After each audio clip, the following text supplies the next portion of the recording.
Hoy tenemos por delante un milagro al que he titulado El ciego de Betsaida.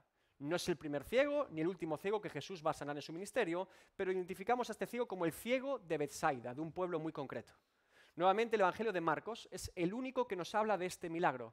Y como les dije la semana pasada, el motivo es que el Evangelio de Marcos se centra principalmente en los actos sobrenaturales y milagros que Jesús hacía. Este milagro de Jesús es muy particular, si lo conocen, porque es considerado un milagro de Jesús en dos fases, o en dos momentos o tiempos, lo que ha servido para algunos autores en cuestionar qué tipo de sanidades y milagros hacía Jesús en aquella época, o si el hecho de hacer un milagro en dos fases de Jesús vulnera o afecta a la omnipotencia de Jesús como el Hijo de Dios.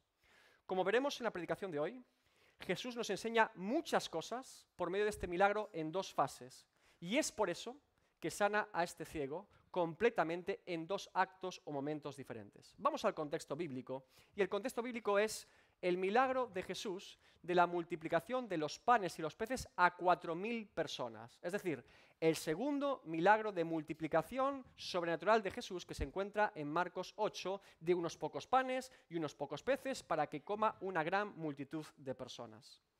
Después de este milagro, se le acercan unos fariseos a Jesús y le piden una señal del cielo, después del milagro de la multiplicación.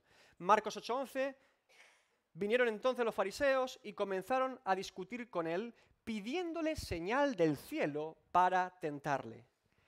¿Qué clase de señal demandaban estos religiosos a Jesús? ¿Sanidades, resurrecciones, perdón de pecados, alimentación de multitudes?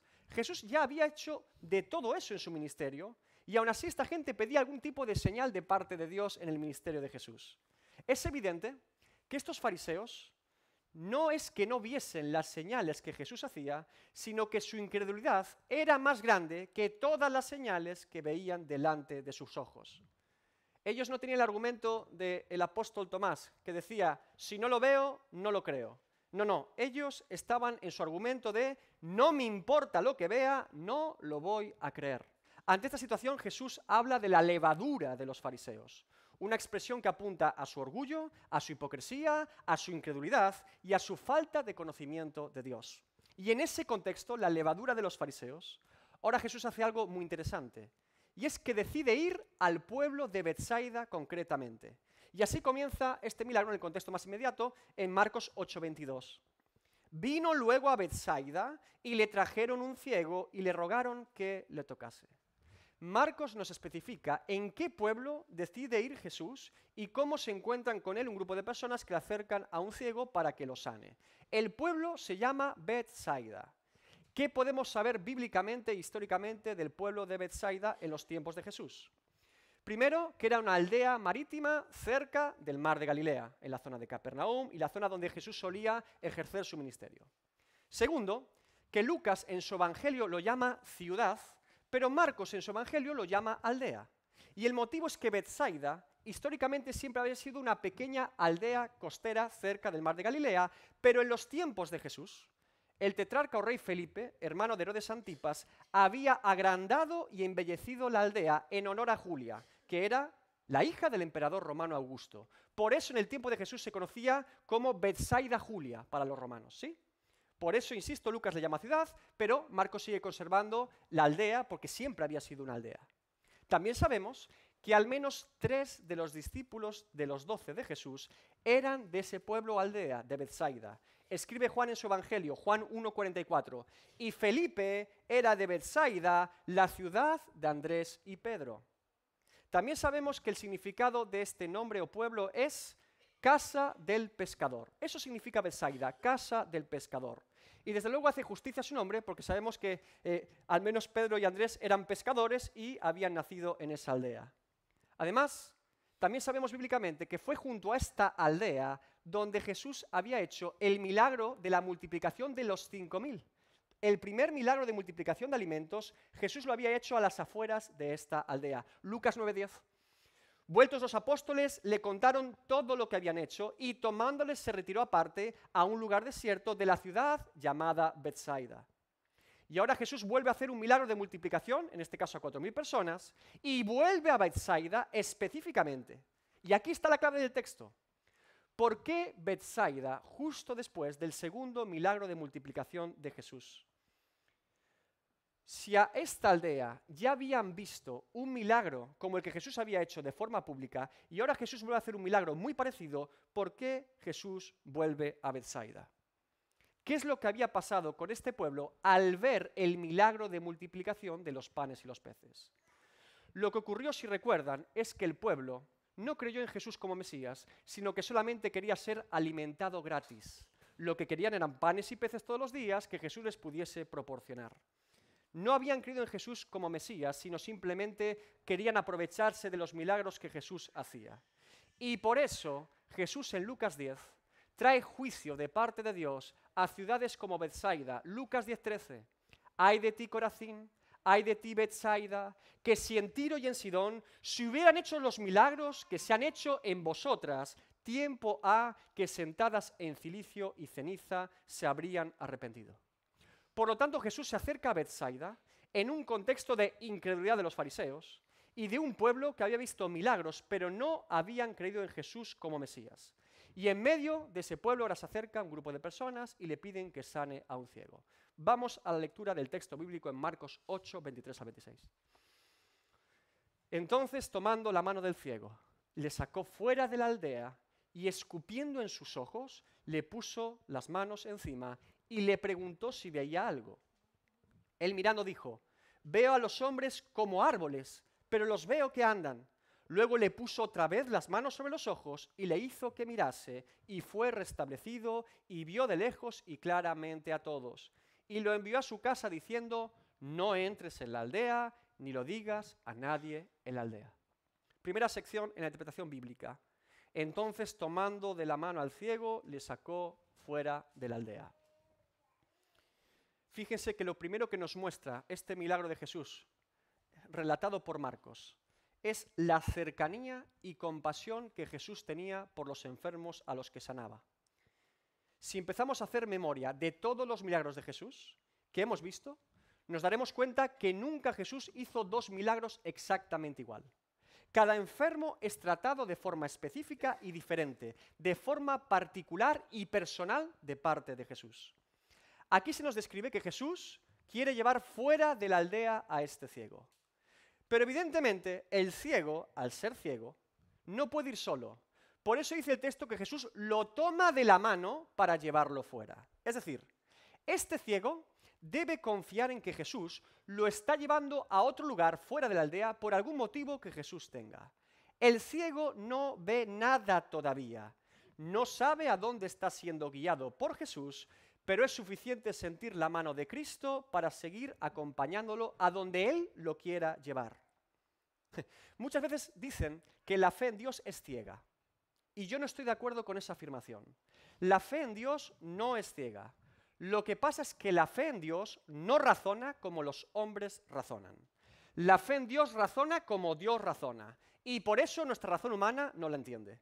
1 Corintios 1:21. Pues ya que en la sabiduría de Dios, el mundo no conoció a Dios mediante la sabiduría, agradó a Dios salvar a los creyentes por la locura de la predicación. 1 Corintios 1:25, un poco después. Porque lo insensato de Dios es más sabio que los hombres, y lo débil de Dios es más fuerte que los hombres. La fe no es ciega, pero un ciego necesita fe para recobrar la vista, ¿verdad? Eso sí. Para recuperar la vista espiritual, debemos ser guiados por Dios y recobrarla. Jesús, por un breve instante, antes de que este hombre recupere la vista, se convierte en un guía personal de un ciego fuera de una aldea. ¿Qué detalle tan importante, hermanos? Si no somos guiados por Cristo hacia Dios, nunca podremos reconciliarnos con Dios. Jesús, de forma pública y de forma intencional, quiere llevar a este ciego fuera de la aldea antes de sanar al ciego. Y esto evidentemente no puede ser una coincidencia en el texto bíblico. Debe entenderse aquí tres interpretaciones posibles al menos de por qué Jesús en acto público lleva a este ciego fuera de la aldea. Le doy tres interpretaciones posibles. Primera, que Jesús al llevarlo fuera y sanarlo fuera está expresando juicio y rechazo a esta aldea por su incredulidad y porque no habían creído en Jesús como Mesías, habiendo visto milagros de parte de Jesús.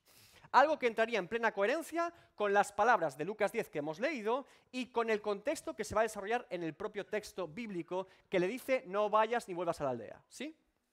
Segunda interpretación posible, que Jesús, sabiendo que vendría juicio de Dios a esa aldea, no quiere hacer un milagro más para añadir incredulidad a esta aldea y que no tenga todavía un juicio mayor del que ya tiene de parte de Dios. Tercera opción, que Jesús simplemente quiere alejarse fuera de la aldea para que no haya mucha gente y quedarse tranquilo a solas con el ciego para tratar de forma personal con él. Muchos comentaristas se inclinan por la tercera opción, la de Jesús llevándolo fuera simplemente para estar de forma personal con el ciego. Y seguro que muchos de nosotros querríamos la segunda opción, que Jesús no quiere añadir juicio a una aldea que ya tiene juicio por su incredulidad. Sin embargo, yo me inclinaría personalmente por la primera opción. Y como les digo, por el contexto y por las palabras de Jesús a Betsaida, creo que lo que Jesús está haciendo es una demostración más de que el juicio de Dios viene a Betsaida por su incredulidad. Segunda sección. Y escupiendo en sus ojos, le puso las manos encima y le preguntó si veía algo. La semana pasada ya vimos que Jesús había escupido en sus manos o en la lengua de un tartamudo y éste había recobrado el habla.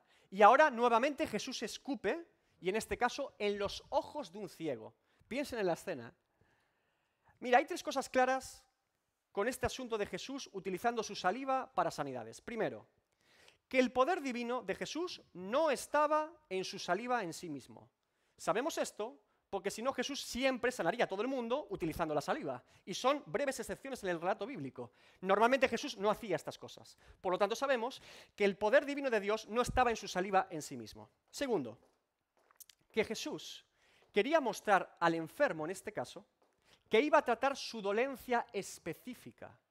Por eso, al usar la saliva en la dolencia, en el problema que ese enfermo tenía, la persona podía percibir que Jesús entendía cuál era el problema principal. Le escupe en los ojos que están enfermos, no le escupe en otro lugar. Va directamente al problema que esa persona tiene. Y tercero, hermanos, que para recibir el favor de Dios, nuestra vergüenza, nuestro orgullo y nuestros prejuicios culturales tienen que quedar totalmente fuera de juego. El que pide por el favor de Dios no viene con ninguna exigencia particular a cómo Dios puede obrar en su vida. Si algo debe quedar claro al orgullo humano, es que cuando nos presentamos delante de Dios en audiencia, no hay cabida para nuestros planes y solamente hay cabida para los planes de Dios. Ahora Jesús, después de escupir, pone las manos encima de los ojos del ciego y le pregunta si ve algo. Y esto no tiene precedentes en otro relato del Evangelio. Hasta ahora recuerden que Jesús siempre ordenaba a la enfermedad o al enfermo que hiciese algo o que ocurriese algo y siempre de forma instantánea ocurría el milagro, incluso a distancia. Jesús decía la orden y siempre se cumplía. Sin embargo, ahora escupe, pone las manos encima y le pregunta, ¿ves algo? Y aquí está la controversia. Si leemos el texto de forma superficial, podría parecer que Jesús tiene dudas de si ha sido sana o no la persona a la que acaba de escupir en los ojos. De hecho, Jesús ha impuesto sus manos. ¿No sería suficiente motivo o poder para que la persona fuese sana? ¿Qué tipo de patología o ceguera tenía este hombre que era tan fuerte que no servía con que Jesús le escupiese y pusiese las manos encima? ¿Será este el problema? ¿O simplemente Jesús nos quiere enseñar algo con todo esto? Mire, yo no creo, desde luego, que el problema de este milagro, en dos fases, sea que Jesús tiene algún tipo de limitación en su poder. Creo que después de 19 milagros, en una predicación expositiva de todos ellos, queda demostrado, y seguiremos demostrando, que Jesús es omnipotente y que puede hacer todo lo que se propone hacer y es imparable. Por lo tanto, sería un absurdo llegar a este punto y creer o entender que Jesús no es capaz de sanar a un ciego inmediatamente. Eso no es lo que está ocurriendo aquí.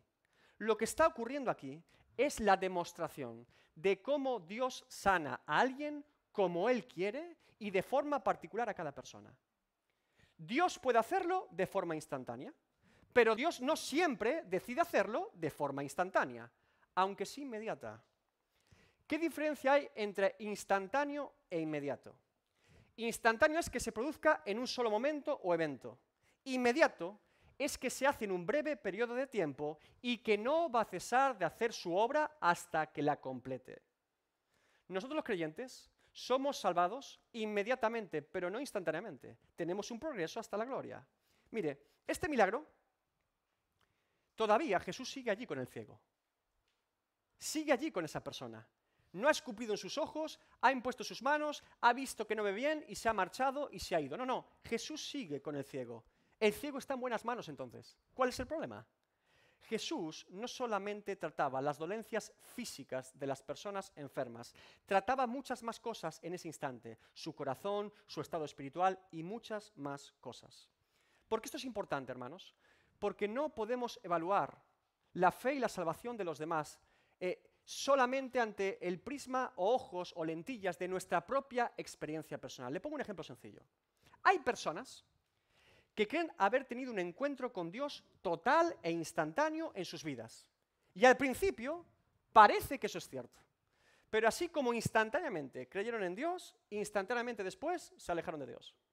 Y hay otras personas que parece que no avanzan mucho en su acercamiento a Dios, que dan pasos demasiado lentos, demasiado pesados. Sin embargo, son pasos firmes en Dios y van avanzando, avanzando, avanzando y perseveran en Dios. Dios es el mismo, Dios no cambia, pero nosotros no somos iguales y no somos los mismos. No hay dos personas iguales. Y creo que Dios sabe muy bien cómo tratar conmigo, cómo tratar contigo y cómo tratar con cualquiera de forma particular. Las comparaciones en el caminar cristiano son odiosas y suelen jugarnos malas pasadas, celos, envidias y conflictos totalmente innecesarios. Mire, yo no quiero lo que Dios tiene para ti. Yo quiero lo que Dios tiene para mí. No hay una competencia. La gracia de Dios es más que suficiente para ti y para mí. Nunca desees o tengas envidia de lo que Dios hace en la vida de otra persona en lugar de la tuya. Dios es grande en misericordia. Dios es grande en gracia. Ocúpate y preocúpate de lo que Dios tiene para ti. Ese es el enfoque correcto en la vida cristiana. Cuando veas a Dios obrar en la vida de otra persona, gózate en el Señor. Porque Dios te está recordando que también puede obrar así en tu vida. Te tiene que dar mayor expectativa. Oh, Dios mío, si lo hiciste con él, ¿también lo podrás hacer conmigo? ¿Qué plan tienes tú para mí? Gloria a Dios por el hermano, gloria a Dios por la hermana, gloria a Dios por ver cómo tú estás obrando en su vida. ¿Qué tendrás tú para mí? Llénate de expectativa y de gozo cuando Dios obra en los demás. Nosotros nos preguntamos al leer el texto por qué Jesús hace un milagro en dos fases, en dos tiempos, por qué Jesús lo hizo de esa forma tan particular y extraña. Pero ¿sabes qué? En este milagro, el ciego no se está preguntando nada. Para el ciego no es ningún problema esta sanidad en dos fases, porque es su sanidad. A él le interesa su sanidad. Es la mejor sanidad posible de parte de Jesús porque es la suya. Así es como debemos entender el texto bíblico. Tercera sección. Él mirando dijo, veo a los hombres como árboles, pero los veo que andan. Este hombre, evidentemente, no parece haber nacido ciego. Identifica a personas moverse y las ve como árboles, lo que demuestra que en algún momento de su vida había visto personas y había visto árboles del campo. Él es capaz de intuir que lo que se mueve a su alrededor son personas porque los árboles no se mueven. Por lo tanto, lo que ve sus ojos, esas figuras que parecen árboles andando, no es claro, es confuso, es extraño para él, pero él entiende lo que está pasando a su alrededor. Mire, es muy interesante lo que hace este ciego aquí, fíjese bien. Por eso es tan importante este milagro, y además en dos tiempos. Este ciego somete sus sentidos y percepción de la realidad a la verdad. Lo que él está viendo y percibiendo con sus ojos naturales son árboles andando. Es lo que él está viendo. No distingue nada más allí. Pero él sabe que la verdad es que los árboles no pueden andar y que por lo tanto su percepción está mal y que deben ser personas que sí pueden andar. ¿Se dan cuenta? Mire, los sentidos muchas veces nos engañan. Nos hacen percibir las cosas de una forma distorsionada. Empezamos a pensar que algo es de una manera, pero realmente no es de esa manera. Y sacamos conclusiones precipitadas. ¿Nunca le ha pasado estar hablando por WhatsApp con alguien y que usted está pensando que esa persona le está hablando en un tono particular y desagradable, pero no era verdad? ¿El tono era totalmente diferente? ¿Por qué creen que en ese tipo de aplicaciones ponen caritas y emojis y emoticonos? Para de alguna forma señalar el tono de la conversación. Y a veces incluso con las caritas no las entendemos bien, ¿verdad?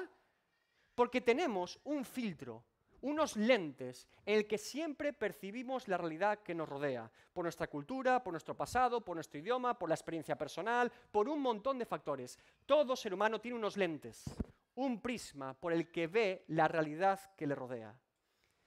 Y muchas veces ese filtro que tenemos para ver todo lo que nos rodea, lo llevamos a la palabra de Dios y a la comunión con Dios. Si no somos capaces de sacarnos ese filtro humano, ese filtro personal, cuando nos acercamos a Dios solamente tenemos dos opciones.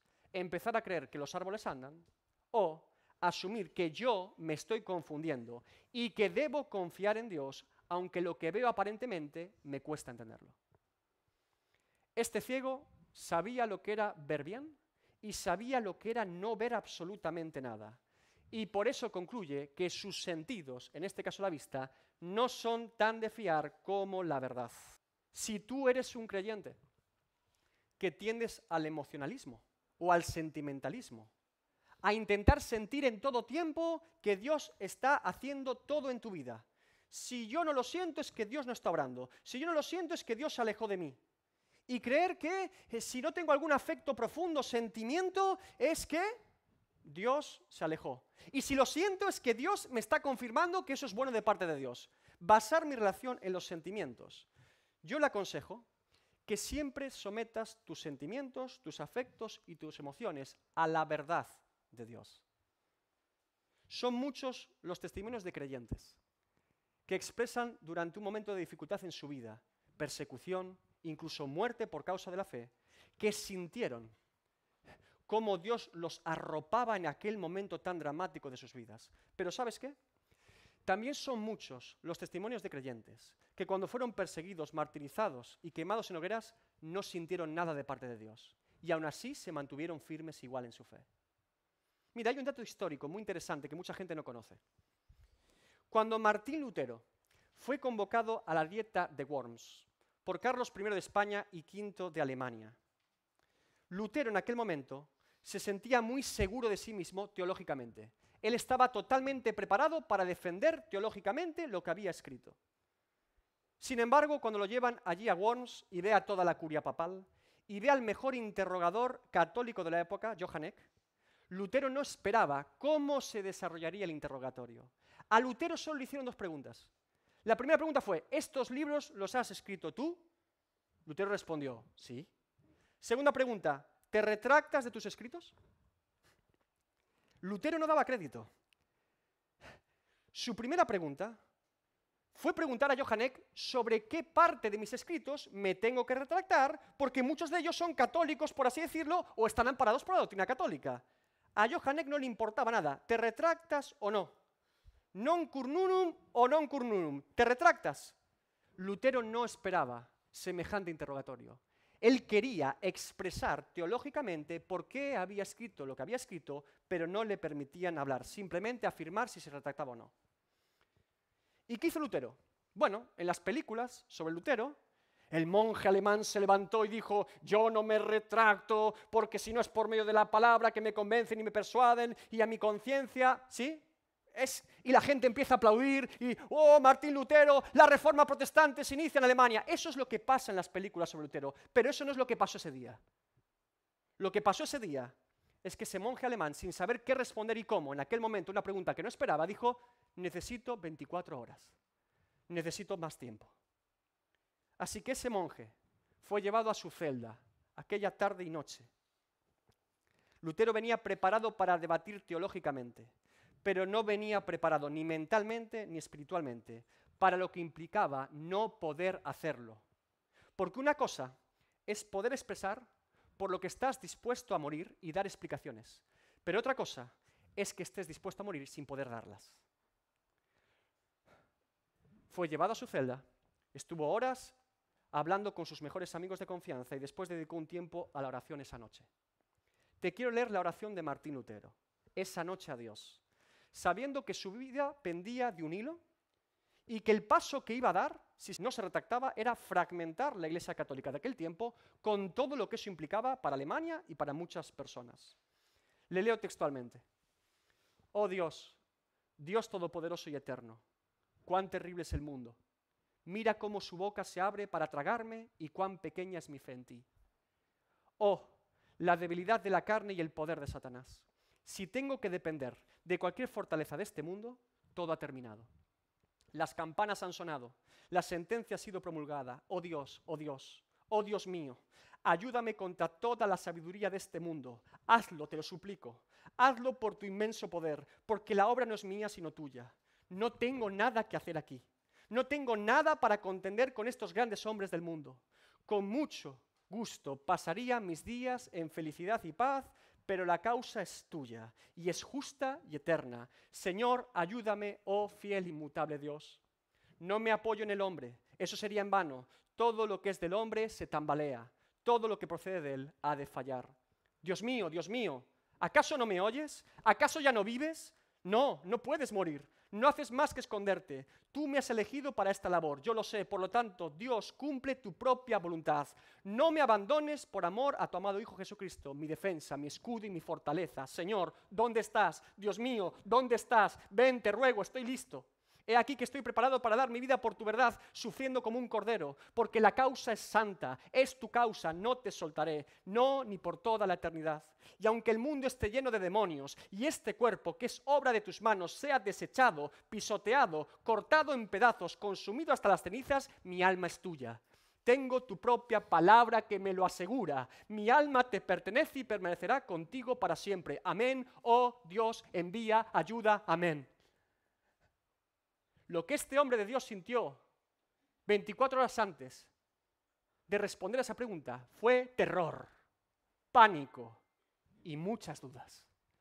Allí no sentía a Dios, pero confió en la palabra de Dios igual.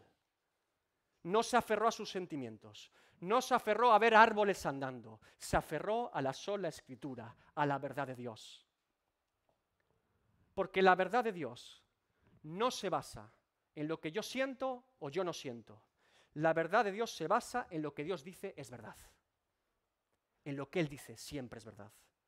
Si Dios lo ha dicho, no importa cómo eso me hace sentir a mí. Me importa que Dios lo ha dicho y es sí y es amén siempre. Soy hijo de Dios por haber confesado con fe a Jesucristo como mi Señor y Salvador y arrepentirme de mis pecados. Y soy hijo de Dios porque el Espíritu Santo de Dios da testimonio en mi espíritu de que soy su hijo. Y puedo decir, Abba, Padre, papá, papá. Dios es mi Padre y no hay sentimiento, ni circunstancia, ni problema, ni demonio que vaya a cambiar eso. Esa es la fe en Dios. Al día siguiente Lutero se levantó, después de derramar su alma tímidamente delante de Dios. Llegó al mismo lugar, delante del mismo emperador, delante del mismo interrogador y delante de los mismos testigos y dijo, ya que me han pedido que responda de forma clara y sin rodeos, lo haré, a menos que sea convencido por las Sagradas Escrituras o la razón evidente, no puedo retractarme, porque mi conciencia está cautiva por la palabra de Dios, y actuar contra la conciencia no es ni correcto ni seguro. Aquí estoy, no puedo hacer nada más, que Dios me ayude. Cuando salió del interrogatorio, exclamó, estoy del otro lado. Cuarta sección. Luego le puso otra vez las manos sobre los ojos y le hizo que mirase. Y fue restablecido y vio de lejos y claramente a todos. ¿Se dan cuenta? La sanidad de Jesús se produjo en un breve lapso de tiempo. Y esto es muy importante. El texto no nos habla de que este hombre ciego fue a un médico llamado Jesús y que Jesús puso algún tipo de ungüento de la época y le dijo, a ver si ves, no, bueno, ven la semana que viene, te aplico un poquito más de medicina y a ver si poco a poco vamos recuperando el problema que tienes en los ojos. Esto no es lo que está pasando aquí. Jesús no le dijo, ven la semana que viene. Jesús le pregunta inmediatamente si ve y vuelve a poner las manos en él y lo sana al momento. Es decir, si Jesús estaba con este ciego, es porque este ciego no se iba a ir ciego a su casa. ¿Sí? Jesús iba a hacer la obra que había iniciado en él. Por eso, En este milagro debemos sujetar nuestra mente intrépida a la persona de Cristo y entender que Jesús lo hizo de esta forma por un motivo específico para enseñarnos algo en el texto. Cuando queremos saber todo de la obra de Dios, cuando queremos saber de cómo Dios obra en las personas, Dios siempre nos sorprende. Dios siempre nos saca de nuestra zona de confort y nos demuestra que es más sabio y potente que nosotros. Mira, hay gente que sigue esperando que Dios obre hoy como lo hacía hace 40 años o hace 100. Y creen que eso es el mover de Dios y que si no es así, Dios nos está moviendo. Mire, en lugar de estar esperando que Dios obre como hace 40 años, ¿qué le parece si nos enfocamos en ver cómo Dios obra hoy? Y buscamos el mover de Dios hoy. Juan el Bautista no hacía milagros, pero la gente entendía que Dios estaba con él. Dios le enseñó a Elías, el profeta del fuego, que su presencia también estaba en el susurro apacible. Job aprendió que Dios también nos acompaña en el sufrimiento y en la crisis, y no solamente cuando hay salud y prosperidad económica. Salomón aprendió que puedes tener absolutamente todo en esta vida, pero no tener nada si no tienes temor de Dios. Balaam aprendió que su burra era más espiritual que él. Faraón, que no se puede echar un pulso a Dios y salir vivo. Gedeón, que Dios hace las cosas a su manera para llevarse la gloria. Ezequías, que un ángel es capaz de fulminar a 185.000 asirios en una noche sin mover una sola flecha. Daniel, que Dios cambia reyes, que Dios cambia tronos, que Dios cambia gobiernos y hace su voluntad en la historia del hombre. Abraham, que si Dios te dice que tendrás un hijo, lo tendrás aunque estés anciano. David, que es más fácil ser pastor de ovejas que un rey de Israel. Pedro, que Jesús era mucho más valiente que él. Y Pablo, que perseguir a la iglesia de Cristo es una temeridad. Si algo nos enseña Dios en su palabra, es que de Él son los tiempos y las sazones. Deja de vivir de tu pasado en Cristo y vive tu presente en Cristo hoy para la gloria de Dios. Gloria a Dios por lo que Dios hizo ayer, gloria a Dios por el legado de lo que Dios ha hecho ayer con otras vidas y otras personas, pero este es nuestro tiempo hoy. Hay una generación de jóvenes, adolescentes y niños que necesitan su encuentro personal con Cristo hoy. Pongámonos manos a la obra en ese llamado. Quinta sección. Y lo envía a su casa diciendo, no entres en la aldea, ni lo digas a nadie en la aldea. Aquí se completa la enseñanza de Jesús en el milagro. Jesús sacó al ciego de la aldea y ahora le dice que no vuelva a ella, sino que vaya a su casa. Lo que demuestra dos cosas. Primera, que este ciego no era ciudadano de Betsaida, porque su casa no estaba en la aldea. Y segundo, que Jesús no quería que esta sanidad se viese y se produjese dentro de la aldea. Puede que Jesús esté indicando a este hombre que vaya primero a su casa para que pueda disfrutar tranquilamente de este milagro. Usted piense en esa esposa viendo a su esposo ahora que ya puede ver, si tuviese hijos, la alegría y el gozo en esa casa no tienen precedentes, desde luego, ¿verdad? ¿Estamos de acuerdo con eso? Pero fíjense que la orden de Jesús no es solamente ve a tu casa, sino también no entres en la aldea. Son dos órdenes. Como ya les dije, Dios siempre nos dice lo que tenemos que hacer y lo que no tenemos que hacer. Y aquí está la clave, hermanos. Porque muchas veces, por nuestra naturaleza rebelde y libertina e independiente de Dios, siempre nos enfocamos de una forma pesimista ante las órdenes de Dios. Casi siempre nos enfocamos como creyentes en lo que Dios nos dice que no tenemos que hacer, ¿verdad? Solo me pasa a mí, no hagas esto, no hagas esto, no hagas esto. Sin embargo, ¿por qué en lugar de eso no nos enfocamos en lo que Dios nos ha dicho que sí tenemos que hacer?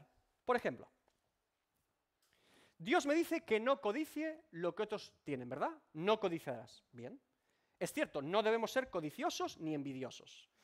Pero Dios también me dice que me contente con lo que Dios me da, que lo disfrute y que me goce y sea agradecido con lo que Dios sí me da a mí. Eso es lo que yo tengo que hacer para no codiciar. Dios me dice, no codicies, conténtate con lo que tienes ahora. En lugar de quedarme pensando en lo que no tengo que hacer, que es codiciar y ver lo que los demás tienen, ¿por qué no me dedico simplemente a estar contento con lo que Dios me da a mí? ¿No se dan cuenta que es mucho más práctico? Dicho de otra forma, no hay ninguna persona muy agradecida y contenta con lo que Dios le da que sea un codicioso. Hacer lo que Dios me dice que haga me evita no hacer lo que Dios me dice que no haga precisamente. Y ahí está el secreto de la vida cristiana. si he llenado mi corazón de gratitud, de contentamiento, si estoy ocupado en realmente ver cómo Dios está tratando mi vida y cómo puedo disfrutar de lo que Dios ha hecho en mi vida, no tengo tiempo a estar pensando en codiciar lo que otros tienen. No hay espacio en mi corazón para la codicia porque lo he llenado de contentamiento y de gratitud a Dios. Esa es la virtud de la vida cristiana. Haz lo que Dios te ha dicho que hagas y dejarás de no hacer lo que Dios te ha dicho que no hagas. Porque no se puede hacer la voluntad de Dios y la de los hombres al mismo tiempo. Solo se puede hacer una de las dos. Romanos 6:16. ¿No sabéis que si os sometéis a alguien como esclavos para obedecerle, sois esclavos de aquel a quien obedecéis, sea del pecado para muerte o sea de la obediencia para justicia? Ve a tu casa, disfruta de tu nueva vida con los tuyos. Si el ciego sano se dedica a hacer lo que Jesús le ha dicho que haga, no va a tener tiempo ni interés de pasar por la aldea a decir absolutamente nada. Va a hacer lo que Dios le ha dicho y no va a hacer lo que Dios le ha dicho que no haga. Aplicación. Quiero aplicar este milagro en cuanto a cómo Dios obra en nuestras vidas desde que somos justificados hasta que somos llevados a la gloria, la santificación del creyente. Este milagro en dos tiempos podría aplicarse como una representación de la obra de Dios en el ser humano. Mire, cuando la palabra de Dios nos dice que somos una nueva criatura en Cristo, nacidos de nuevo, lo que nos enseña Dios es que lo que ocurre en esa vida es que el Espíritu Santo de Dios ahora mora dentro de esa vida. Es un nuevo nacimiento, es una nueva criatura, una nueva persona. Algo se ha despertado que antes no estaba activo en la persona. Su espíritu, el espíritu está sensible, activo y procurando hacer la voluntad de Dios. Sin embargo, aunque este nuevo nacimiento es un acto maravilloso, supone un problema en el interior de la persona. ¿Usted sabía esto? Porque si algo nuevo ha nacido dentro de mí, que antes no estaba, ahora tengo dos naturalezas que se oponen viviendo dentro de mí, el espíritu y la carne. Por eso el creyente casi siempre está fatigado. Por eso te fatigas, porque hay un espíritu que ahora lucha contra la carne. Hay un principio bíblico que debemos tener en cuenta. Para ser creyentes espirituales, el espíritu crece y mortifica la carne. La carne crece y debilita el espíritu. Cuanto más grande el espíritu, más pequeña la carne. Cuanto más grande la carne, más pequeña la obra del espíritu. Es una lucha sin cuartel y son enemigos constantes por la vida y el corazón del ser humano. Gálatas 5:17. Porque el deseo de la carne es contra el espíritu y el del espíritu es contra la carne, y estos se oponen entre sí para que no hagáis lo que quisierais. El espíritu ama lo de Dios, la carne ama lo del hombre. ¿Hasta cuándo tendremos que vivir en esta lucha interior como hijos de Dios? Hasta que Cristo venga por su iglesia o nos muramos, básicamente. Y en este sentido, se podría afirmar que nuestra salvación en Cristo es ya, pero todavía no. Y que se constatará sin margen de error cuando estemos presentados delante de la presencia de Dios y la carne ya esté muerta. Dios nos da las herramientas necesarias hasta que llegue ese día de poder combatir y luchar espiritualmente contra nuestra propia carne. Como le digo, este conflicto perdurará en el creyente toda su vida aquí en la tierra. Cada día nuestra carne, nuestros deseos pecaminosos, nuestros deseos de orgullo, de vanidad, todo lo que implica la carne, debe ser mortificada por medio de una vida en el Espíritu. Cada día el enemigo más grande de tu alma no lo tienes fuera, lo tienes dentro. No es Satanás, no es el mundo el enemigo más peligroso de tu alma, sino tu propia carne. De hecho, los enemigos exteriores del alma, del creyente, Satanás y el mundo, lo único que hacen es inflamar y poner deseos a la carne para que se active. Por eso, la palabra de Dios es viva y eficaz y más cortante que toda espada de dos filos. ¿Nunca le ha pasado? Cuando leemos la Biblia, la palabra de Dios, y Dios nos habla, ¿no le pasa a usted que por un lado se siente que algo le atrae hacia esa verdad y otra que le duele esa verdad. Es como un contraste, algo se acerca a querer eso y otra cosa como que intenta rechazarla o evadirla. Esa lucha constante interior, el espíritu y la carne. La palabra de Dios aviva el espíritu y mortifica la carne, por eso nos duele. Por eso cuando escuchamos a Dios hablándonos, sentimos esa fatiga interior. Muchas veces nos sentimos confrontados por la palabra de Dios, pero alentados al mismo tiempo. Esa dualidad del espíritu y la carne. Cuando eso ocurre, fíjate, cuando la palabra de Dios nos habla, sé sincero y analiza qué es lo que realmente se está incomodando. Y verás que es la carne. Esa es la que se está incomodando. A esa le duele, a esa le molesta. Esa no soporta que le digan la verdad de Dios. Y sin embargo el Espíritu está diciendo, vamos, vamos, vamos, avanza, avanza, cree, cree, hazlo, hazlo. Dios es fiel, ¿verdad? De la misma forma, si yo escucho algo que no es la palabra de Dios, política, filosofía, discurso motivacional, lo que sea, hay algo dentro de mí que comienza a activarse, la carne, y algo empieza a apagarse, el espíritu. Se empieza a levantar mi ego, mi orgullo, mi autosuficiencia, mi autosatisfacción, mi yo, y el espíritu se queda contristado y apagado. Esta sanidad en dos fases de Jesús me lleva a pensar de alguna forma en la santificación. Como la primera fase, justificación, se inicia y el inicio de la obra se consuma, segunda fase, en la gloria. ¿Sí? Jesús comienza la obra, Jesús la consuma cuando estemos delante de Él. Él inicia la obra y la consuma y la constata por la eternidad. Así es la obra de Cristo en nosotros, desde que comienzo hasta que soy perfeccionado y completado en Cristo por la eternidad. Pablo lo expresa de la siguiente manera en 1 Corintios 13:12. Ahora vemos por espejo, oscuramente, mas entonces veremos cara a cara. Ahora conozco en parte, pero entonces conoceré como fui conocido. ¿Quieres vivir tu vida cristiana? Vive en el Espíritu para mortificar la carne. No te enfoques tanto en lo que no tienes que hacer.